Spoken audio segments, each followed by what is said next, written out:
టైంలో ఉన్న ఫీలింగ్స్ కి వీడియోస్ కానీ ఫొటోస్ కానీ పట్టించుకోలేదు సార్.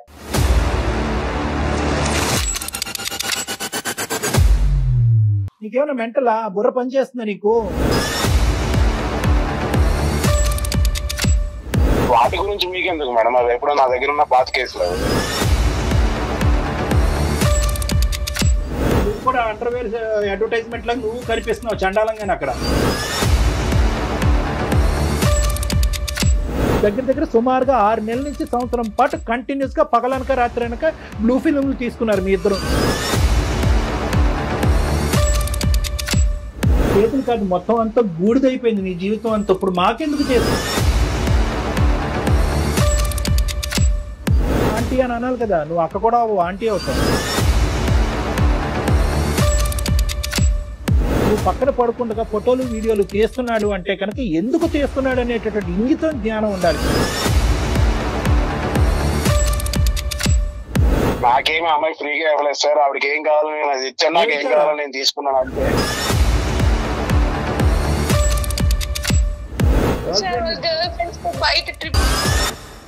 ఏది ఇచ్చానో అది ఇచ్చానంటే కనుక పబ్లిక్ కి చెప్పలేక సస్తున్నాం. నమస్తే కళ్యాణ్ గారు. నమస్తే గారు.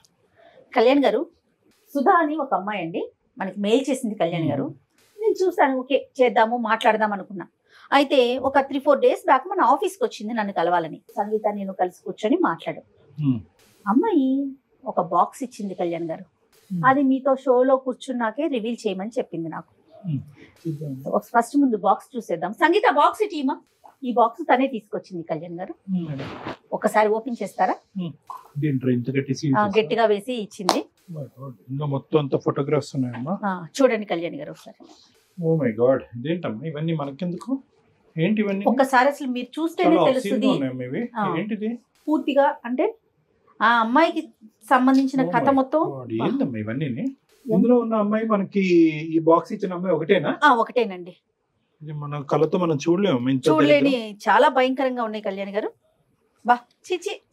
ఓ మై గాడ్, అన్ని ఇవే వాళ్ళ హస్బెండ్ తో తీసుకున్న ఫోటోసా లేదంటే అలా? ఇంకా అది మనకి మీకు ఆ ఫోటోస్ చూస్తుంటేనే అర్థమవుతుందండి. అది అంటే అమ్మాయికి ఎవిడెంట్ గా ఉండి ఇంక ఇది ఓపెన్ చేస్తే ఆ అమ్మాయి ఇంకా కళ్ళు బయలుగా చచ్చిపోద్దేమో అనే భయంతో మనకి ఇచ్చిందండి. నువ్వు చూసావమ్మా అంటే ఇది వేరే వాళ్ళ ద్వారా నా దాకా వచ్చింది మేడం, నేను చూసాను అనేసి అనింది. నేను చూడలేను కళ్యాణ్ గారు, అది చూస్తేనే అర్థమైపోతుంది. ఇవన్నీ ఆడియోస్ ఉన్నాయి, వీడియోస్ ఉన్నాయి మేడం. ఇంత దరిద్రం ఇదేదో ఎక్స్ మూవీస్ ఏదో అంటారు చూడండి, ఆ ఫారెన్ మూవీస్ లా ఉన్నాయి ఇవన్నీ. ఇంత దరిద్రంగా ఈ అమ్మాయి మనకి ఇవ్వడానికి కారణం ఏంటి? ఏదో చాలా అంటే కారణం ఏంటంటే కళ్యాణ్ గారు, ఆపేయండి. అవి చూస్తే మీకే అర్థమైపోతుంది మేడం నేను ఎంత బాధపడుతున్నానో, నా ఇబ్బంది ఏంటో మీకే తెలుస్తుంది. మరి రామ కళ్యాణ్ గారితో మనం మాట్లాడదాం అన్న రోజు నేను డైరెక్ట్ గా రాలేను మేడం, ఏమనుకోవద్దు. కావాలంటే నేను నా బాధని నేను ఫోన్ కాల్లో నేను చెప్పుకుంటాను, నాకు ఒక పరిష్కారం కావాలి అనేసి అనింది ఆ రోజు. తప్పకుండా ఒకసారి కాల్ చేస్తాను. హలో హలో, ఎవరండి? సుధా అమ్మ, నేను జయాని అందమైన జీవితం ప్రోగ్రామ్ నుంచి కాల్ చేస్తున్నాను. నమస్తే మేడం. నమస్తే అమ్మా. నమస్తే అమ్మ. సుధా, నువ్వు మొన్న కలిసి నాతో మాట్లాడావు, ఫొటోస్ అండ్ పెన్ డ్రైవ్లు ఒక బాక్స్ లో ఇచ్చావు, అవి కళ్యాణ్ గారి ముందే రివీల్ చేయమని చెప్పావు కదా? అవును మేడం. ఓకే, ఇప్పుడే కళ్యాణ్ గారు చూసారమ్మా నాతో పాటు. ఒకసారి మాట్లాడతావా డాక్టర్ గారితో? మాట్లాడతాను మేడం. ఓకే అమ్మా. సుధా నమస్తే అమ్మా. నమస్తే సార్. ఫస్ట్ ఆఫ్ ఆల్ మా మీద అంత నమ్మకంతో అలాగే నీవే అనుకుంటున్నాను, అందులో మరి మార్ఫ్ చేసినవే ఏంటో నాకు తెలియదు, కానీ ఆ వీడియోస్ కానీ ఆ పెన్ డ్రైవ్లో ఉన్నవి కానీ ఆ ఫోటోగ్రాఫ్స్ కానీ విని ఎరుగని రీతిలో మేమందరం కంగు తినేటటువంటి విధంగా అటువంటి వీడియోస్ అవన్నీ కూడా నమ్మకంతో మా వరకు ఇచ్చినందుకు, అంటే ఆ నమ్మకం మీరు మా మీద పెట్టుకున్నందుకు ఫస్ట్ ధన్యవాదాలు. కానీ ఇవి మేము చూడలేకపోయాం. అంటే ఆల్మోస్ట్ ఒక 30-40 ఫోటోగ్రాఫ్స్ పైనే ఉన్నాయి, ప్లస్ 2 పెన్ డ్రైవ్స్ ఉన్నాయి. ఒక పెన్ డ్రైవ్ చూసేటప్పటికే మాకు దీంట్లో ఏదో చాలా భయంకరమైనటువంటి కథ ఉంది అని చెప్పి ఇంక అక్కడితో, ఎందుకంటే జయ గారు ఇక్కడ నేను ఇద్దరు కూడా అది క్లోజ్ చేసి డైరెక్ట్గా నీతో మాట్లాడటానికి ఇది ఉన్నది. అయితే ఇప్పుడు నాకు కావాల్సింది ఏంటంటే, ఏంటమ్మా ఇవన్నీ మాకెందుకు ఇచ్చావు? అంత ఇదిగా మాకు ఇవ్వాల్సినటువంటి అవసరం ఏముంది? అసలు అందులో ఉన్న వ్యక్తులు ఎవరు? అందులో ఒకరు నువ్వు అని అన్నట్టుగా మేము అనుకుంటున్నాం, అది నువ్వా కాదా, లేదంటే ఏమైనా మార్ఫ్ చేసిన వీడియోవా, లేదా పక్కన ఉన్నటువంటి అబ్బాయి ఎవరు? చెప్తాను సార్, ప్రతి ఒక్కటి చెప్తాను సార్. కాకపోతే అందులో ఉన్న కొన్ని మాత్రమే నిజాలు సార్, కొన్ని నిజాలు కావు సార్. కొన్ని నిజాలు. ఓకే. దీని వెనకున్నవన్నీ నేను ఇప్పుడు మీకు చెప్తాను సార్. ఫస్ట్ ఆఫ్ ఆల్ నీ వయసు ఎంతమ్మా? సార్ నాకు 32 years సార్. మ్యారేజ్ అయింది కదా? అయ్యింది సార్. చెప్పమ్మా. సార్ నాకు మదర్ లేరు సార్, ఫాదర్ ఒకరే ఉన్నారు. సో మ్యారేజ్ అయిన 1 year తర్వాత మా హస్బెండ్ ప్రమోషన్ వచ్చి అబ్రాడ్ కి ప్రమోషన్ వచ్చింది సార్. సో మా అత్తయ్య గారు వచ్చి ఇలా బెడ్ సిక్ లోనే ఉంటారు సార్, ఆమెకి సరిగ్గా వినపడదు. సో ఇలా ఒక రోజు మా ఇంటి పైన రూమ్ కి ఇలా స్టూడెంట్స్ వచ్చారు సార్, రెంట్ కావాలి ఇలా అని చెప్పి వచ్చారు. సో వచ్చారు. సో మేము రెంట్ కి ఇచ్చాం సార్. ఆ రూమ్ లో రెంట్ కున్న ఒక అబ్బాయి కొంచెం మా అత్తయ్య గారితో మాట్లాడడం, ఏమైనా నాకు కొంచెం సహాయం చేస్తున్నారు మేడం. ఎలా అంటే నేను కాలేజ్ టైమ్స్ లో చదువుకునే టైంలో నాకు ఎలాంటి క్వాలిటీస్ ఉన్న అబ్బాయి రావాలనుకున్నాను నా లైఫ్ లో, అలా అన్ని క్వాలిటీస్ ఈ అబ్బాయిలో ఉన్నాయి మేడం. సరే అయితే మంచిగా రాఖీ కట్టావమ్మా? లేదు సార్, రాఖీ కట్టలేదు. మరి ఏమైంది? కాల్స్ చాటింగ్స్ చేయడం ఇలా జరుగుతా ఉంది సార్. సో సర్టెన్ టైమ్ లో తను మా మదర్ కి ఇలా హెల్త్ బాగాలేదు, ఫినాన్షియల్ గా అప్రోచ్ అయ్యాడు సార్ నన్ను ఒక రోజు. సో మా హస్బెండ్ నాకు మంత్ కి అమౌంట్ సెండ్ చేస్తున్న అమౌంట్ సేవింగ్స్ చేయమని, కొంచెం మా ఖర్చులకి అన్ని అమౌంట్ నేను సేవింగ్స్ చేస్తూ ఇలా అమౌంట్ అంతా కొంచెం దాదాపు చాలా అమౌంట్ మేడం నేను తనకి ఇవ్వాల్సి వచ్చింది. నీకు పిల్లలు ఎవరు లేరు కదా సుధా? లేదు సార్. నువ్వు మీ అత్తగారే ఉంటారు. ఈ పై రూమ్ లో ఎంతమంది అబ్బాయిలు ఉంటారు? 4 members ఉంటారు సార్. 4 members ఉంటారు. ఒక రూమేనమ్మా? ఒక రూమ్ 4 members కి ఇచ్చారా ఒక పోర్షన్? అవును మేడం. అందులో ఒక అబ్బాయితో నీకు ఫ్రెండ్షిప్ ఏర్పడింది? అవును సార్. ఫ్రెండ్షిప్ పై ఇంకేమైనా ఏర్పడిందా? Friendship beyond friendship beyond friendship అంటేనే అర్థమైపోయింది. సరే ఉన్నప్పుడు సర్టెన్ డే లో తిని వచ్చి అమౌంట్ ఫినాన్షియల్ గా నన్ను అప్రోచ్ అయ్యాడు సార్. మా మదర్ కి హెల్త్ బాగాలేదు, ఫ్యామిలీ ఇష్యూస్ అని. సో నేను నమ్మకంతో తినకు అమౌంట్ సెండ్ చేయడం, అడిగినప్పుడల్లా అమౌంట్ ఇవ్వడం జరిగింది సార్. సుమారుగా ఇప్పటి వరకు సుమారుగా ఒక 20 లక్షల వరకు ఇచ్చింటాను మేడం. 20 లక్షలా?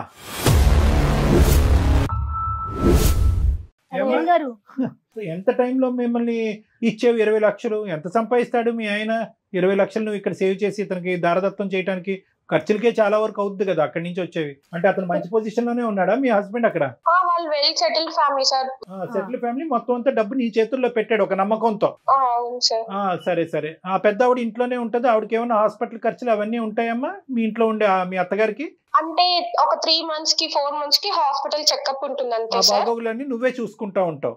నేనే చూసుకుంటా ఉంటా సార్. సరే ఇప్పుడు డబ్బులు పంపించటం, ఎదవకి డబ్బులు ఇవ్వటం ఇవన్నీ పక్కన పెట్టమ్మా. నేను అడిగేది ఏంటంటే అసలు ఫస్ట్ ఆఫ్ ఆల్ ఒక నమ్మకంతో ఒక భర్త పై దేశాలకు వెళ్ళి అతని కళలు నిరూపించుకోవటానికి లేదంటే ఆర్థికంగా స్థిరపడటానికి చెమటోడ్చి దేశం కాని మిడిల్ ఈస్ట్ దేశాలు ఎలా ఉంటాయి నీకు తెలుసు కదా. ఇక్కడి నుంచి ఏదో అక్కడ ఏటీఎంల మెషిన్లు పుట్టుకొచ్చినట్టుగా మనం ఊహించుకుంటాం. అక్కడ కింద మీద నీళ్లు నిద్ర ఆహారాలన్నీ మానుకుని ఆ ఎడారుల్లో పని చేసుకుని ఇక్కడ కష్టపడి పంపిస్తూ ఉంటారు. పోనీ అక్కడతో నీ బాధ్యత ఇంకా పెరుగుతుంది కానీ ఇంకా దిగజారుడేంటమ్మా? కాలేజ్ డేస్లో ఆ లుక్తో ఉన్నటువంటి వాడు, ఆ విధంగా నచ్చినటువంటి వాడు, ఆ కళలు తీర్చినటువంటి వాడు, ఆ కోరికలు తీర్చినటువంటి వాడు ఏంటమ్మా? టీనేజ్ అనేది ఏజ్ 32 ఏళ్ళటండి. నీ ఏజ్ ఏంటి? నువ్వు చేసే పనులు ఏంటి? అసలు ఎవడు వాడు? మళ్ళీ మీరేమొచ్చి పెద్ద పెద్ద బాక్సులు తీసుకొచ్చి మాకు ఇస్తారా? చండాలం అంతా మాకు చూపెట్టడానికి. ఆ బాక్సుల్లో ఉన్నవాడు ఎవడు అమ్మా? ఆ వీడియోలో ఉన్నవాడు, ఆ ఫోటోల్లో ఉన్నవాడు ఎవడు? మీ భర్త కాదు సార్. అంటే హస్బెండ్ దూరంగా ఉండి సో ఇతను చూపించే కేరింగ్ కి, ఇతను చూపించే ప్రేమకి నువ్వు కొట్టుకుపోయావు. సరే ఏమైంది? ఆ కేరింగ్, ఆ ప్రేమ నువ్వు ఎన్ని పర్యాపదాలు వాడినా మేము మాత్రం అది డాష్ సంబంధమే అని అంటాం మేము. నువ్వు దానికి పులియారు కలపొద్దు. ఇప్పుడు ఏంటంటే దాన్ని ఎన్ని రకాలుగా పెయింట్లు వేసినా కూడా మేము అనేది ఆ డాష్ సంబంధమే అని అంటాం. ఆ పదం కూడా మేము వాడటానికి ఇష్టపడం. సరే నచ్చాడు, కేరింగ్ గా ఉన్నాడు, పోస్ట్ ఆఫీస్కి తీసుకెళ్ళాడు, బ్యాంకు పట్టుకెళ్ళాడు, ఇంకేమన్నా చేశాడు కాబట్టి నేను కరిగిపోయాను, ఇది అయిపోయాను. ఎందుకమ్మా? సార్ నా భర్త అక్కడ ఉన్నాడు కాబట్టి నా కోరికలు తీరక నేను వాడికి తలదించానని చెప్పాలి కదా. ఇంకేముంది ఇందులో సబ్జెక్టు? పిచ్చి పిచ్చిగా మాట్లాడుకునేది. అవును సార్, చేసింది తప్పే సార్, దానికి నేను క్షమాపణ కూడా కోరటం లేదు సార్. తప్పు అనేది చాలా చిన్న పదం అమ్మా. తప్పున్నారా? డబ్బులు ఎందుకు ఇచ్చావు? కష్టార్జితం, ఆ అబ్బాయి యొక్క కష్టార్జితం 20 లక్షల రూపాయి, 2 రూపాయల ఎక్కడనంటే ఎందుకు ఇచ్చామంటే మా ఆయన చాలా ఉన్నతమైన కుటుంబం, బాగా సంపాదించున్నాడు అంటే కనుక మా ఆయన దగ్గర 10 కోట్లు ఉన్నాయి కాబట్టి 20 లక్షలు అందులో వీడికి ఇస్తే ఏంటి అని అనుకున్నట్టుగా ఇచ్చావా? ఎందుకు ఇచ్చావు డబ్బులు? ఎందుకు ఇచ్చావు? మనీ హెల్ప్ కోసం అడిగాడు, ఇంత మంచిగా ఉంటున్నాడు అని చెప్పి ఇచ్చాను సార్. పోనీ ఆ అక్రమ ఆ అంశం గురించి అయితే మీ ఆయనకి తెలీదు, దీని గురించి అయినా ఇప్పుడు ఇది నీ సొత్తు కాదుగా, డబ్బులు నీ సొత్తు కాదుగా. ఏమండి మన ఇంట్లో ఒక రెంట్ కొంటున్నాడు, వాళ్ళ తల్లికో బాగాలేదు, వాళ్ళ అక్కో చెల్లికో బాగాలేదు, చావు బతుకుల్లో ఉన్నారంట, ఇంత అడుగుతున్నాడు ఇవ్వండి అని చెప్తే కనుక ఏమంటాడు? అదైనా చూడగలవా? 2 దొంగతనాలు ఎందుకు చేసావు? ఆ దొంగతనం ఏంటి, ఈ దొంగతనం ఏంటి? మరి నీకు ఏం హక్కు ఉందనమ్మా డబ్బులు ఇచ్చేయడానికి? అతను కష్టపడి పంపించిన డబ్బుల్ని నువ్వు ఇంట్లో వాడుకోవటానికనో లేకపోతే వాళ్ళ అమ్మగారిని చూసుకోవటానికో మీ ఖర్చుల కోసం పంపించిన డబ్బులు, డాక్టర్ గారు అన్నట్లుగా తినక పంపించిన డబ్బులు, అసలు నీకు ఏం హక్కు ఉందని 20 లక్షల ఇచ్చుకునేది? మంచిదానివా పిచ్చిదానివా తల్లి నువ్వు? ఈ మధ్యకాలంలో వచ్చాడు అతను, లెక్కపత్రం ఏమైనా అడిగాడా ఏమైనా ఆ డబ్బులని? రాలేదు సార్. మా ఆయన ఒక రోజు కాల్ చేసి ఇలా ఒక ల్యాండ్ కొంటున్నాము, రిజిస్ట్రేషన్ అమౌంట్ కి మా ఫ్రెండ్ వచ్చి తీసుకుంటాడు, సో అమౌంట్ అంతా రెడీగా సెట్ చేసి పెట్టుకో అన్నారు. పిచ్చోడు సంవత్సరం ముందన్న ల్యాండ్ కొన్నాడు కాదు, 20 లక్షలు. అక్కడ బయటపడింది విషయం అంతేనా? ప్లాట్ కొనాలి, డబ్బులు రెడీ చేయి, నేను పంపించిన డబ్బులు అని అన్నాడు. ఏంటి నీ రెస్పాన్స్ ఏంటి? నేను వచ్చి మా హస్బెండ్ సరే అని చెప్పాను సార్. అదే రోజు సాయంత్రం వీళ్ళు కాలేజ్ నుంచి రిటర్న్ వస్తుంటే అబ్బాయిని పిలిచి ఇలా మాట్లాడాలని చెప్పి. స్టూడెంట్ సరే నేను తర్వాత తిడతాను కానీ ఇప్పుడు తర్వాత ఏమైంది? కాలేజ్ నుంచి వచ్చినప్పుడు ఏమన్నాడు? అప్పుడు ఇలా అమౌంట్ కావాలి నాకు అని అడిగితే అప్పటి నుంచి తన నిజ స్వరూపం ఏంటో బయటపడింది సార్. ఏంటమ్మా ఏంటి అప్పుడు అంతకు ముందు అవతారం ఏంటి, ఇప్పుడు ఏం అవతారం ఏంటి చెప్పు? ఆ రోజు నేను అమౌంట్ నేను నీకెందుకు ఇవ్వాలి, నువ్వే నాకు ఇవ్వాలి ఇలా అంతా చెప్పి ఇలా అన్నాడు సార్. ఆ రోజు ఎర్లీ మార్నింగ్ కనపడలేదు సార్, పైకి వెళ్ళి చూసినా కూడా లేదు అబ్బాయి. సో తనకి ఇలా ఎక్కడికి వెళ్ళాడు మీ ఫ్రెండ్, ఇలా మామూలుగా అమౌంట్ ఇట్లా ఫైనాన్షియల్ ఇష్యూస్ వల్ల కొంచెం అమౌంట్ ఇచ్చాను, ఇప్పుడు నాకు కావాలంటే గర్ల్ ఫ్రెండ్ కోసం తీసుకున్నాడేమో అని చెప్పి అప్పుడు తన రియల్ ఫేస్ ఏంటో తెలుసుకున్నాను సార్. గర్ల్ ఫ్రెండ్ గురించి 20 లక్షలు తీసుకున్నాడు నీ దగ్గరికి, నువ్వు మహా పిచ్చి స్వరూపం అని చెప్పి నీ దగ్గర తీసుకున్నాడు. సరే ఇప్పుడు ఇదంతా కాదు, వీళ్ళు ఎవరైతే కనుక ఈ గుట్టుబుటాని ఉందో వీళ్ళందరూ ఇప్పటి వరకు నీకు అతనికి ఏదో ఒక అనవసరమైనటువంటి సంబంధం ఉందని తెలుస్తుంది కదమ్మా వాళ్ళకి. వీళ్ళు చెప్పచ్చుగా, అమ్మ నువ్వు మోసపోతున్నావు, వాడి చేతిలో వాడు ఇలాంటి చాలా మందిని మోసం చేశాడు అనేది ఎంతో కొంత. ఒక డబ్బుల విషయం అయితే వాళ్ళకి తెలియకపోయి ఉండొచ్చు, వాళ్ళు కంగు తిని ఉంటారు, ఎంత పిచ్చి మొహం నువ్వు ఏంటి అని అనుకుని ఉండొచ్చు, కానీ నీకు వార్న్ చేయొచ్చు కదా. మీ ఇద్దరు కలిసి బాగా క్లోజ్ అవుతున్నప్పుడు జాగ్రత్త ఆంటీ అని అనాలి కదా. నువ్వు అక్క కూడా ఆంటీ అవుతావు, జాగ్రత్త ఆంటీ అని చెప్పాలి కదా నీకు.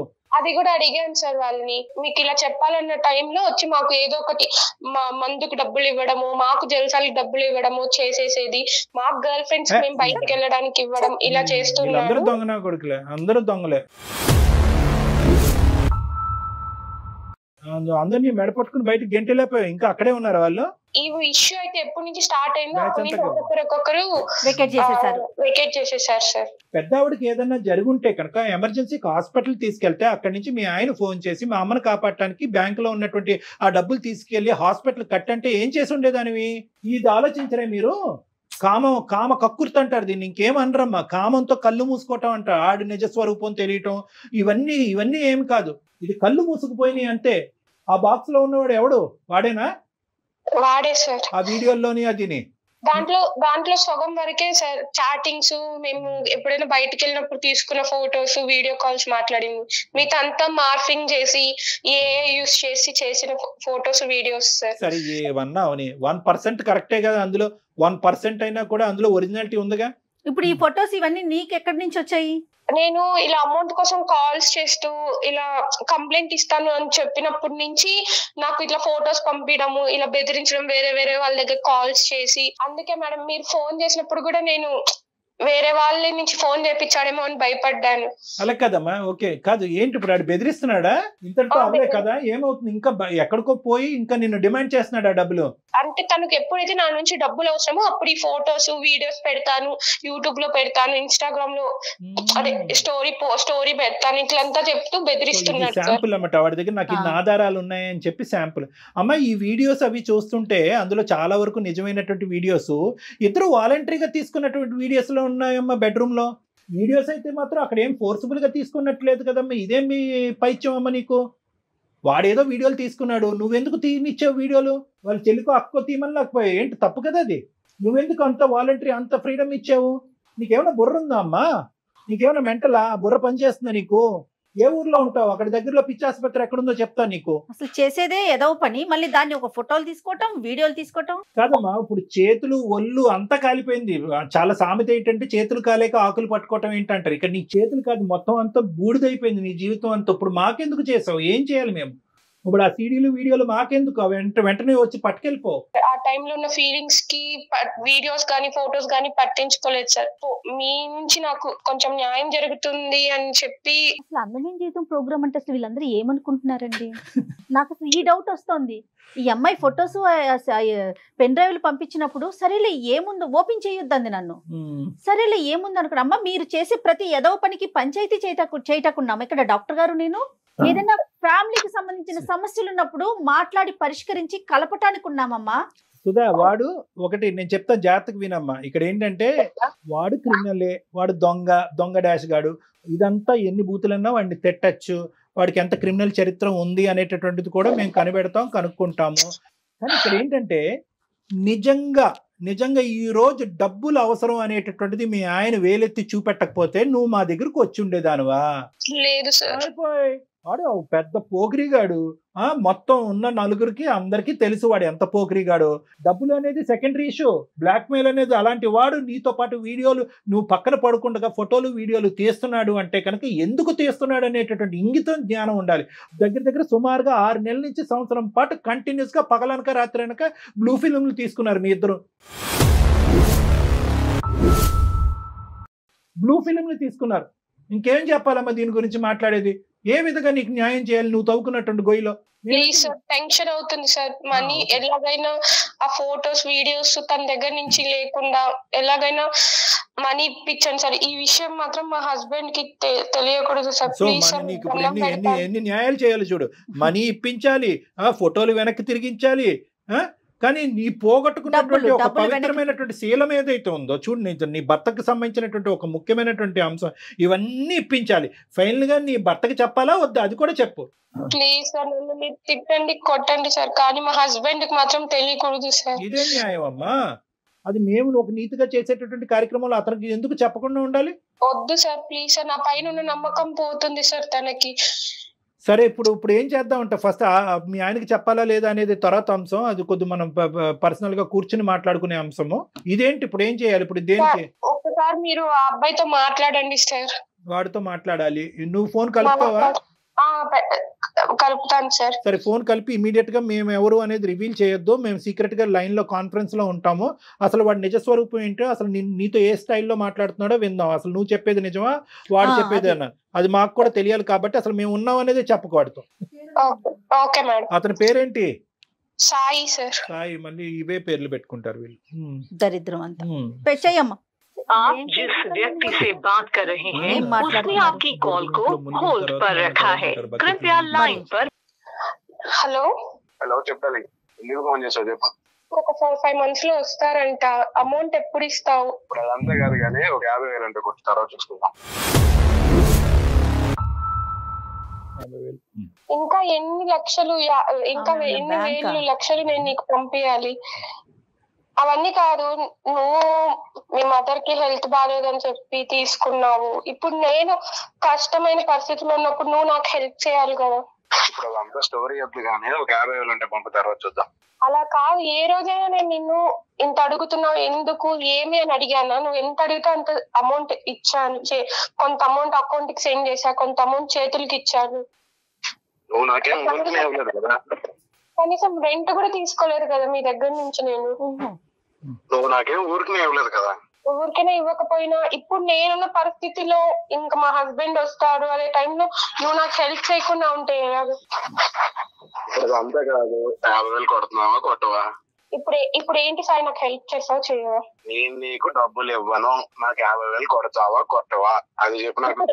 ఇప్పుడు నేను కొట్టలేని పరిస్థితిలో ఉన్నా సాయి, కొట్టకపోతే నువ్వు ఏం చేస్తావు? నీ ఫ్యామిలీ మెంబర్స్ అందరికి నీ వీడియోలు పంపిస్తా, ఇంక్లూడింగ్ మీ హస్బెండ్ తో సహా.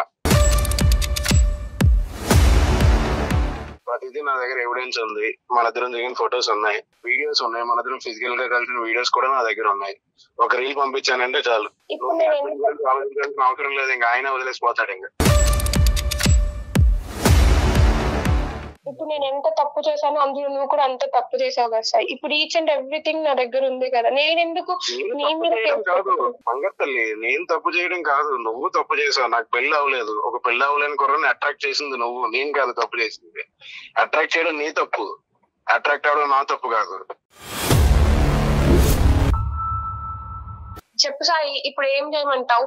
ఏం చేయమండి, 50,000 పంపితే నువ్వు సేఫ్ గా ఉంటావు, లేదంటే మీ హస్బెండ్ కి పంపిస్తాను అంతే. నేను పంపించాయి, ఏం చేస్తావు సాయి? నాకు ఇప్పుడు నీకు అమౌంట్ సెండ్ చేసే పరిస్థితిలో కూడా నేను లేను, కట్టను. నేను అంటే అలాగా హస్బెండ్ అడుగు, మీ హస్బెండ్ అడుగు, ఏదో కొనుక్కుంటాను అడుగు, అది కావాలని అడుగు, డబ్బులు పంపమని అడుగు. హలో సాయి, సాయి ఎవరికి వెళ్ళిపో, లైన్ లో ఎవరున్నారు? అమ్మాయి చెప్పలేదు బాబు. సాయి సార్ ఎవరు సార్ మీరు? నేను ఎవరో చెప్తాను. కాదు నాకు మా దగ్గర ఏంటంటే సుధా కొన్ని చెక్స్ ఇచ్చి వెళ్ళింది, మీకు ఇమ్మని సంతకాలు పెట్టి బ్లాంక్ చెక్స్ కొన్ని ఇచ్చి వెళ్ళింది. దాంతో పాటు ఒక 5 నిమిషాల్లో చెప్తాను నీకు. సాయి 5 నిమిషాల్లో చెప్తాను నీ పని. కాదు చెక్కులు బెదిరించడం కాదు, చెక్కులు ఇవ్వడానికి మేము ఇబ్బంది పెడుతుంటే సంతకం పెట్టిన చెక్కులు ఇచ్చింది, దాంతో పాటు ఒక కార్డ్బోర్డ్ బాక్స్ ఒకటి ఇచ్చింది. ఈ 2 నీకు గిఫ్ట్ ఇవ్వమని చెప్పి మాకు చెప్పి ఇక్కడ వదిలేసి వెళ్ళింది. సో మీకు ఇవ్వడానికి మేము ఫోన్ చేసాం, మరి వచ్చి తీసుకోవాలి కదా నువ్వు. కాదు వచ్చి తీసుకోనా తమ్ముడు, నీకు డబ్బులు అవసరంలో ఉన్నాయన్నావు కదా. 50,000 ఎందుకు, 50 లక్షలు రాసిద్దాం, ఎంతన్నా ఫిగర్ రాసుకోమని దాని మీద. మీరు అనుకునే వ్యక్తి నేను కాదు sir, sorry wrong number. Wrong number కాదమ్మా, రైట్ నెంబర్, ఇది రైట్ నెంబర్. ఒక నిమిషం ఆగు. నువ్వు అనుకున్నట్టుగా మా దగ్గర చెక్కులో లేదంటే బాక్స్ లో లేవు, దానికి మించినటువంటి వార్తలు ఉన్నాయి కొన్ని. మా పేరు డాక్టర్ కళ్యాణ్ చక్రవర్తి, నేను అందమైన జీవితం అనే కార్యక్రమం సుమన్ టీవీ నుంచి మాట్లాడుతున్నాను. నాతో పాటు సీనియర్ హోస్ట్ జయ గారు కూడా ఇక్కడ ఉన్నారు. మేము ఒక ముఖ్యమైనటువంటి కార్యక్రమాన్ని నుంచి ఫోన్ చేస్తున్నాం, నువ్వు దయచేసి ఫోన్ పెట్టేయద్దు. ఏంటి సార్ అది, నేనేం చేశాను సార్? రైట్, నేను కొన్ని చెప్తాను, లేటెస్ట్ బ్రేకింగ్ న్యూస్. నీ పూర్తి పేరు సాయి కాదు, సాయి వంశీ కృష్ణ నీ పూర్తి పేరు. నువ్వు జీడిమెట్లలో రెసిడెంట్. నీ మీద ఆల్రెడీ చాలా కేసులు బుక్ అయినాయి. ఉదాహరణ నేను ఒకటి చెప్పాలి అంటే కనుక ఎఫ్ఐఆర్ నెంబర్, ఈ కేసు మీద, ఈ ఎఫ్ఐఆర్ మీద నీ మీద ఆల్మోస్ట్ 3 నుంచి 4 అమ్మాయిలు కంప్లైంట్ పెట్టారు. ఒక అమ్మాయి ఏమొచ్చి ఫోర్సిబుల్ రేప్ అనేటటువంటి ఒక కంప్లైంట్ పెట్టింది. ఇంకొక అమ్మాయి ఏమొచ్చి నువ్వు ఇలాగ అశ్లీలంగా వీడియోలు చేసి ప్రచారం చేసావనేటటువంటిది ఇంకో అమ్మాయి కేసు పెట్టింది. ఇంకో అమ్మాయి ఏమొచ్చి నువ్వు ఆర్థికంగా అమ్మాయిని మోసం చేసావని చెప్పి కేసు పెట్టింది. ఇంకో అమ్మాయి ఏమొచ్చి నువ్వు బస్సులోనో ట్రైన్లోనో తాక్కున్న చోట అమ్మాయిని తాకి హింస పెట్టావని కేసు పెట్టింది. 4 అమ్మాయిలు కేసులు పెట్టారు నీ మీద. తొక్కలోడిది నీకు ఫోన్ చేయడం ఏంటి, ఎవరు ఫోన్ చేయాలి నీ మీద? అప్పుడు ఆ అమ్మాయి ఒక పెద్ద పిచ్చది, ఈ అమ్మాయి ఒక పెద్ద మెంటల్ కేసు. ఈ అమ్మాయి చాలా మంది లిస్టులో ఉండేటటువంటి ఆడపిల్లలాగే ఈ అమ్మాయిని కూడా వాడుకున్నావు. వాడుకోవటంతో పాటు 20 లక్షల వరకు ఆ అమ్మాయి దగ్గర నుంచి మాయ మాటలు చెప్పి తీసేసుకున్నావు. అరే తల్లి గురించి మాట్లాడుతున్నావు, పదే తల్లి సెంటిమెంట్ తీసుకొస్తున్నావు. తల్లికి ఆరోగ్యం బాగాలేదు కాబట్టి, ఆ అమ్మాయికి తల్లి లేదు కాబట్టి నీకేమొచ్చి ఆ డబ్బులు ఇచ్చింది. సరే మొగుడు లేడు కాబట్టి ఇంకో పని కూడా చేసింది, అది చండాలం, మేము మా నోటితో మాట్లాడడం. కానీ దాన్ని నువ్వు వీడియోలు చేసి ఫోటోలు చేసి నువ్వు ఇంకా డబ్బులు ఇవ్వాలి అనేటటువంటి విధంగా బ్లాక్మెయిల్ చేసి ఇప్పుడు మా కళ్ళు ఎదుర్కొంటేనే కదా. పోనీ ఆ అమ్మాయి చెప్పేది ఏదన్నా కట్టు కదా అంటే కనుక వేరే విషయం. డైరెక్ట్ గా మీరిద్దరు మాట్లాడేసుకుని ఉంటే కనుక మాకు ఫోన్ కలిపేసి ఉంటే అవే నాకు తెలియదు సార్ అని చెప్పి మాకు కబుర్లు చెప్పేసి ఫోన్ పెట్టేసి ఉండేవాడు. మేము లైవ్ లో విన్నాం నీ మాటలు. 50,000 కావాలి అర్జెంటుగా, లేదంటే నేను మొత్తం అన్ని బహిర్గతం చేస్తాను, 4కి పంచి పెడతాను, అక్కడితో నీ పెళ్లి పెటాకులు అవుతుంది అని చెప్పి ఇలా ఎంతమంది అమ్మాయిలు నువ్వు మోసం చేసావు? సార్ నేను క్యాజువల్ గా అడుగుతాను సార్ అవన్నీ డబ్బులు, అంతేగాని ముందు నేను డబ్బులు తీసుకున్నా అన్నది అయితే నిజం కాదు సార్. ఏమా నువ్వు ఉన్నావా? ఉన్నాను సార్. నువ్వు మాట్లాడే తీరు చూస్తుంటే కనుక డబ్బులు ఫోటోలు సీడీలు అన్ని చేతిలోకి వచ్చిన తర్వాత ఎలా రిటర్న్ గిఫ్ట్ ఇవ్వాలో పెద్ద గిఫ్ట్ ఇస్తాను నీకు, చూడు పెద్ద గిఫ్ట్ ఇస్తానో చూడు నీకు.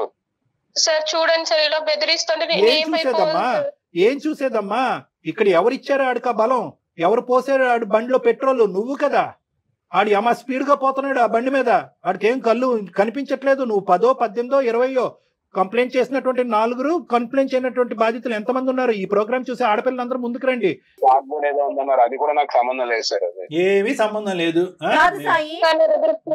4 కేసులు ఉన్నాయి కదా, అవి కూడా క్యాజువల్ గా పెట్టేసుకున్నారా? ఎవరికి వాళ్ళు FIR పెట్టి మరి? వాటి గురించి మీకెందుకు మేడం? అవి ఎప్పుడో నా దగ్గర ఉన్న పాత కేసులు అవి. పాత కేసులు అయితే ఉన్నాయి కదా. పాత కొత్త అనేది చింతకాయ పచ్చడి మాకు చెప్తున్నాను. పాత కొత్త ఏంది? కేసు ఉందా లేదా? ఇప్పుడు ఈ అమ్మాయి సంగతి సరే, ఆ కేసులు ఏంటి? నాకు రిలేషన్షిప్ లేదు సార్. అమ్మాయికి నాకు రిలేషన్షిప్ లేదు సార్. అమ్మాయి మీకు చెప్పింది అంతా అబద్ధం. నేను క్యాజువల్ గా డబ్బులు అడుగుతాను తప్ప ఇలా ఫోటోలు ఎందుకు మీరు చెప్పారు ఏదో బెదిరేస్తాను. నేను అలా నేను ఎప్పుడు చేయలేదు. పిచ్చోడా, ఇప్పుడు మొత్తం ఈ వీడియోలో ఉన్నది నువ్వు కూడా కనిపిస్తున్నావురా బాబు. అవి చూడలేక కట్టేసాం మేము. ఆ ఫోటోస్ లో వీడియోలో అన్నిట్లో నువ్వు కూడా ఉన్నావురా నాయనా. నువ్వు కూడా అండర్వేర్ అడ్వర్టైజ్మెంట్ లాగా నువ్వు కనిపిస్తున్నావు చండాలంగానే అక్కడ. మరి నువ్వు ఉన్నావు కదా అక్కడ, మరి నిన్ను మార్ఫ్ చేసి చూపెడుతున్నారని అంటావా? నీ వీడియోలు ఉన్నాయి, నీ ఫోటోలు ఉన్నాయి. ఆ అమ్మాయి పంపించిన 20 లక్షలు నీ అకౌంట్ కి ట్రాన్స్ఫర్ చేసినటువంటి ఆధారాలు కూడా మా దగ్గర ఉన్నాయి. అకౌంట్ డీటెయిల్స్ ఉన్నాయి, ఆధారాలు ఉన్నాయి. మీ ఇద్దరు మాట్లాడుకున్న సంభాషణలు ఉన్నాయి. మీ ఇద్దరు పంచుకున్నటువంటి టెక్స్ట్ మెసేజ్లు ఏవైతే అమ్మాయికి బ్లాక్ మెయిల్ చేయడానికి నువ్వు పంపించేవో, నీ దరిద్రం ఏంటంటే నీ మెడ చుట్టుకుని అవి మా చేతుల్లో ఆధారాల కింద ఉన్నాయి. ఇప్పుడేం మాట్లాడతావు నువ్వు? ఎక్కడ పోతావు? ఎంతమంది ఆడవాళ్ళని మోసం చేస్తావు? ఇప్పుడు వరకు తప్పించుకుని తిరిగేవేమో కానీ మా వరకు వచ్చింది ఆ పాత కేసు ఏంటి అనేది, దాని స్టేటస్ ఏంటి అనేది దాన్ని కూడా మేము కదుపుతాం. ఇప్పుడు ఫ్రెష్ ఆధారాలతో పాటు నిన్ను ఇప్పుడు బుక్ చేస్తాము. ఇమీడియట్ గా నువ్వు జైలుకి వెళ్తావు. వేషాలు అనుకున్నావా? వేషాలు అందరు చెవులు అన్ని మూసుకుంటారని అనుకున్నావా? ఇది అందమైన జీవితం కనెక్ట్ అయింది ఫస్ట్ నాకు తెలియదు సార్. అసలు నేను ముందే అన్నాను, ఆ అమ్మాయి ఒక పిచ్చి మొహం కాబట్టి నీలాంటి ఏదో కనెక్ట్ అయ్యింది. ప్లస్ పెళ్లి అయినటువంటి ఆడపిల్ల అని చెప్పి ఆ అమ్మాయికి పెట్టవలసిన గడ్డి చాలా పెట్టిన తర్వాత నీకు కాల్ చేసాం. ఆ అమ్మాయి బుద్ధి గడ్డి తిన్న తర్వాత ఈ రోజు నీకు చెప్పడం మొదలైంది. ఆ అమ్మాయి కరెక్ట్ అయిందా లేదా అనేది కాదు. నువ్వు మర్యాదగా ఇమీడియట్ గా ఎప్పటి లోపల ఆ అమ్మాయి డబ్బులు తిరిగిస్తావు. డబ్బులతో పాటు నీ దగ్గర ఉన్నటువంటి ఆధారాలు ఇమీడియట్ గా ఇస్తావా, లేదంటే నీ లైవ్ లొకేషన్ మేము ట్రాక్ చేస్తున్నావు, నువ్వు ఎక్కడున్నావు తెలుసు, అక్కడ పోలీసులతో పాటు రమ్మంటావా? ఎవరికి ఇవ్వాలో వాళ్ళకే ఇస్తాడు కళ్యాణ్ గారు. మీరు బెదిరించిన నా కేసులు ఏం కొత్త కాదు సార్. మీరే చెప్పారు కదా నా FIR నెంబర్ తో సహా. ఇప్పుడు నేను బయటపడితే ఆ అమ్మాయి కూడా బయటపడుతుంది. అది కూడా దృష్టిలో పెట్టుకుని మాట్లాడండి సార్. ఏంటి అమ్మాయి బయటపడేది ఏందయ్యా? ఏమి ఇలాంటి బాధితులు బయటపడకుండా వాళ్ళకి ఎలాంటి రక్షణ కల్పించాలో మాకు తెలుసు. ఇందులో బానే ఫోన్ చేసాం, బానేటటువంటి మాకు ఎక్స్పీరియన్స్ ఉంది. నువ్వేం చెప్పక్కర్లేదు. మమ్మల్ని బెదిరిస్తున్నావా ఏంటి నువ్వు? సాయి మమ్మల్ని బెదిరిస్తున్నావా? సాయి నువ్వు క్యాజువల్ గా చెప్పట్లా, బ్లాక్ మెయిల్ చేయడం అలవాటు. అందులో క్యూలో మమ్మల్ని కూడా పెట్టి ఈ రోజు మమ్మల్ని థ్రెట్ చేస్తున్నావు. నువ్వు జాగ్రత్త గుర్తుంచుకో. నువ్వు నీ నోటికి వచ్చినట్టు మాట్లాడకు. ఏం చేయాలి కళ్యాణ్ గారు? మర్యాదగా ఇంకొకసారి వార్నింగ్ ఇస్తున్నాను. నువ్వు ఇమీడియట్ గా అమ్మాయికి అర్జెంట్ గా 20 లక్షలు అవసరం. వాళ్ళ హస్బెండ్ దగ్గర నుంచి అమ్మాయికి ప్రెషర్ ఉంది. నువ్వు ఇస్తావా లేదా? ఒక్క మాట చెప్పు. సరే ఇప్పుడు నా దగ్గర డబ్బులు లేవు సార్. ఎప్పుడుంటాయి? నీతో నెగోషియేషన్ ఏంటి? ఎప్పుడుంటాయి డబ్బులు నీతో? ఎప్పుడు వస్తాయి డబ్బులు నీ దగ్గర? అంటే అమ్మాయి అర్జెన్సీ అలాంటిది మేడం. తెలియదు సార్. సరే మా దారి మమ్మల్ని చూసుకోమంటావా? పోలీస్ కంప్లైంట్ ఇవ్వమంటావా? సార్ పోలీస్ కంప్లైంట్ ఇమ్మంటావా అంటే నేనేం చేయను సార్. ఇప్పుడు 20 లక్షలు నేను ఎక్కడి నుంచి తేను సార్. అరే ఎక్కడి నుంచి తల తాకెట్ పెట్టుకుని తీసుకురా. ఎలాగైతే తీసుకెళ్ళాలో తీసుకురా. ఎవరు గర్ల్ ఫ్రెండ్ కి ఇస్తున్నా అంట. ఆ అమ్మాయి ఎక్కడ ఉంది అసలు? ఆ గర్ల్ ఫ్రెండ్ అన్నది ఉందా? అది ఒక కట్టు కదా. నీతో పాటు మిగతా ముగ్గురు ఎక్కడ ఉన్నారు? సంబంధం లేదు సార్. మిగతా ఎందుకు లేదు సంబంధం? గర్ల్ ఫ్రెండ్ కూడా నేను చూసాను సార్. గర్ల్ ఫ్రెండ్స్ తో బయట ట్రిప్పులకి వెళ్ళడము, రూములకి వెళ్ళడం కూడా నేను చూసాను సార్. ఇవన్నీ జరిగిన తర్వాత నువ్వేం తక్కువ తినలేదు అమ్మా. నువ్వు ట్రిప్పులకి వెళ్ళలేదు, ఇంట్లోనే కానిచ్చావు మొత్తం అంతా. నువ్వు ఊరుకో కాసేపు. చండాలం. అసలు మాట్లాడటానికి నీకు హక్కు లేదు. వాడు అలా లొంగడలే అమ్మా. వీడికి ఎలా బుద్ధి చెప్పాలో మొత్తం అన్ని మన దగ్గర రిజిస్టర్డ్ అయి ఉన్నాయి. వాడు ఇచ్చినటువంటి ఆధారాలు ఏవైతే కనుక మా దగ్గర సేఫ్ గా ఉన్నాయి, అవి కాన్ఫిడెన్షియల్ గానే ఉంటాయి. నువ్వేం భయపడద్దు. ఇవేం బహిర్గతం అయ్యి నీ పరువు ఏం పోదు. వీటితో పాటు ఇప్పుడు ఇమీడియట్ గా నేను జయ గారు CCS కి వెళ్తాము, సైబర్ క్రైమ్ కి వెళ్తాము. అక్కడే కంప్లైంట్ పెడతాము. షీ టీమ్స్ కూడా మేము వెళ్తాము. అక్కడ కూడా నువ్వు రా. వీడి సంగతి ఏంటో అక్కడ తేలుద్దాం. ఇతన్ని ఫోన్ లో మాట్లాడటం అనవసరం కళ్యాణ్ గారు. ఓకేనమ్మా. అదే చూద్దు కానీ పెట్టేసి నువ్వు ఎలా బతికి బట్టపడతావు చూద్దామా. ఫోన్ పెట్టు. ప్లీజ్ సాయి. ఏమమ్మా నువ్వు ఆడన్న బతిమాలకు మాకన్నా కంప్లైంట్ చేయి. నువ్వు ఆడిన బతిమాలుకోవటానికి మాకు కంప్లైంట్ చేయటం చండాలం గానీ. అమ్మా అన్ని తిరిగి వస్తాయి, ఏమి పోవు. It's only a matter of time. నీ ఫొటోస్ కావాలంటే నువ్వు నా దగ్గరకు వచ్చి అడుక్కుంటే ఇచ్చేవాడిని. నన్ను ఇంత పబ్లిక్ చేసావు కదా నువ్వు, నేను ఏం చేస్తాను చూడు. ఏ సాయి ఏంటయ్యా ఈ బెదిరింపులు? ప్రతి మాట రికార్డ్ అవుతుంది, ప్రతి మాట బెదిరించే ప్రతి మాట రికార్డ్ అవుతుంది. ప్రతి అమ్మాయిని ఇలాగే బెదిరించి అన్యాయం చేస్తున్నావు, నీకు సరైనటువంటి శిక్ష పడకుండా ఉండదు. సార్ నాకేమి అమ్మాయి ఫ్రీగా ఇవ్వలేదు సార్, ఆవిడకి ఏం కావాలి నేను అది ఇచ్చాను, నాకు ఏం కావాలి నేను తీసుకున్నాను అంటే. అదే ఇప్పుడు మీలాంటి వాళ్ళందరూ కూడా, మీలాంటి యదవులందరూ కూడా ఏది ఇచ్చానో అది ఇచ్చానంటే కనుక పబ్లిక్ కి చెప్పలేక సస్తున్నావు. ఈ సుధాలాంటి అమ్మాయిల గురించి ఏమి ఇచ్చాడని చెప్పి. ఏమి ఇచ్చావురా నువ్వు? ఏమి ఇచ్చావు? ఆ సుఖాన్ని ఇచ్చావు, ఆ చండాలకు సుఖాన్ని ఇచ్చావు. సార్ ఏం చేసుకుంటారో చేసుకోండి సార్, నాకు ఈ తలకాయ కూడా అంత అనవసరం. ఏం చేసుకుంటాం కూడా నీకు చెప్పవలసినటువంటి అవసరం లేదు. ఇప్పటి వరకు జరిగినటువంటి కథ నీ జీవితంలో ఒకలాగా ఉంటుంది. ఇది బాహుబలి 2, 3 జరగబోతుంది నీ జీవితంలో. ఇప్పుడు చూసుకో కథ ఎలా ఉంటుందో.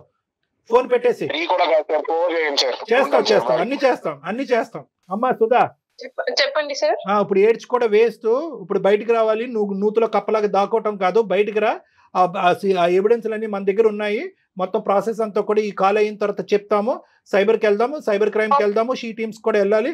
చాలా స్ట్రిక్ట్ అండ్ స్ట్రింజెంట్ కంప్లైంట్స్ అనేటువంటిది మనం పెట్టాలి. ఇమీడియట్ గా వాడిని ఈడ్చుకుని వస్తారు, నిమిషాల మీద వాడిని ఈడ్చుకుని వస్తారు. ఓకేనా? చెప్పండి, తప్పకుండా వస్తాను సార్. చెప్పండి సార్. ఓకే, ఫోన్ మేము మళ్ళీ జయ గారు నీతో మళ్ళీ కాల్ చేస్తానమ్మా. ఇప్పుడే ఒక 5 minutes తర్వాత మళ్ళీ కాల్ బ్యాక్ చేస్తాను. Okay, thank you so much madam. Sir మీరు కూడా థ్యాంక్ యూ. థ్యాంక్స్ చెప్పమాకమ్మా మాకు. జాగ్రత్త అమ్మా. ఇది ఎలా బిహేవ్ చేసేస్తున్నారో చూడండి. ఇది tip of the iceberg madam. ఇదేంటంటే కనుక మనం ఐస్ గడ్డ అంతా కూడా సముద్రం కింద ఉంది, మనం పైన చూస్తుండేటటువంటి టిప్. ఇది ఏంటంటే కనుక ఇలా మోసపోయేటటువంటి ఆడవాళ్ళు మోసపోతున్నారా లేదంటే అక్కడ మోసం. ఇప్పుడు ఈ అమ్మాయి చూడండి, వాడు దొంగని తెలుసు, వాడి గర్ల్ ఫ్రెండ్ ఉందని తెలుసు, గర్ల్ ఫ్రెండ్ తో పాటు షికార్లు కొడుతున్నట్టు. ఈ అమ్మాయికి ఏం గోప్యంగా ఉంది? ఏమి గోప్యం అంతా వాడు ఓపెన్ గా చూశాడు, శరీరాన్ని వాడుకున్నాడు, ఫోటోలు తీసుకున్నాడు, దాని ఆధారాల కింద పెట్టుకున్నాడు, దాని ద్వారా బ్లాక్మెయిల్ చేస్తున్నాడు. సో ఈ ప్రాసెస్ ఏదైతే ఉందో బహుశా ఇటువంటి సాయి లాంటి వ్యక్తులకి ఇది ఒక కామనాలిటీ. ఎందుకంటే ఇప్పుడు నేనేమంటున్నానంటే కనుక ఇప్పుడు అందరికీ ప్రేక్షకులందరికీ చెప్పేటటువంటిది ఏంటంటే, మోసం చేసేటటువంటి వాళ్ళు ఎక్కడ పుడతారు, ఎలా పెరుగుతారు అంటే కనుక మోసపడేటటువంటి మీలాంటి ఆడవాళ్ళు ఉంటే కనుక మోసం చేసేటటువంటి వాళ్ళు పుట్టగొడుగుల్లాగా వస్తూనే ఉంటారు. సో నేను ఇందాక చెప్పినట్టుగా ఏంటంటే, వాడు ఒక బండి, ఆ బండిలో మీరు పోసేది ఫ్యూయల్ కాబట్టి వాళ్ళు ఇంకా రెచ్చిపోతారు. ఎందుకంటే ఇప్పుడు వాడు అంత కాన్ఫిడెంట్గా ఎందుకు మాట్లాడుతున్నాడంటే, మీలాంటి ఆడవాళ్ళతో ఎంతో మందితో వాడికి అనుభవం ఉంది కాబట్టి, ఎంతో మంది మీలాగా బక్రాలు అయ్యారు కాబట్టి, నువ్వు కాకపోతే ఇంకోటి, నువ్వు కాకపోతే ఇంకోటి అని అనుకుంటున్నాడు. కానీ ఈరోజు మనం ఖచ్చితంగా 210% నేను మీ అందరికీ వాగ్దానం చేసేది ఏంటంటే, ఖచ్చితంగా వాడికి శిక్ష పడుతుంది. కానీ ఈరోజు ప్రతి వాళ్ళకి ఇటువంటి ప్లాట్ఫామ్ దొరుకుతుంది అనేటటువంటిది లేదు. ఇందాక మీరు అన్నారు, స్టార్టింగ్ లో అన్నారు శనికావేశంలో ఉన్న తప్పులు కాదు ఇవి. శనికావేశంలో చేసిన తప్పులు కాదు మేడం, కంటిన్యూస్ గా సీరియల్ లా చేసినటువంటి తప్పులు చేస్తూనే ప్లస్ దానికి ఆధారాలు క్రియేట్ చేసుకోవటం, కాదులే అనుకోవటం. నిజంగా కళ్యాణ్ గారు అసలు ఈ ఆడపిల్లలందరికీ కలగాలని కోరుకోవాలండి. చాలా జాగ్రత్తగా ఉండాలి, చాలా జాగ్రత్తగా ఉండాలి ఆడపిల్లలు. రైట్ అండి.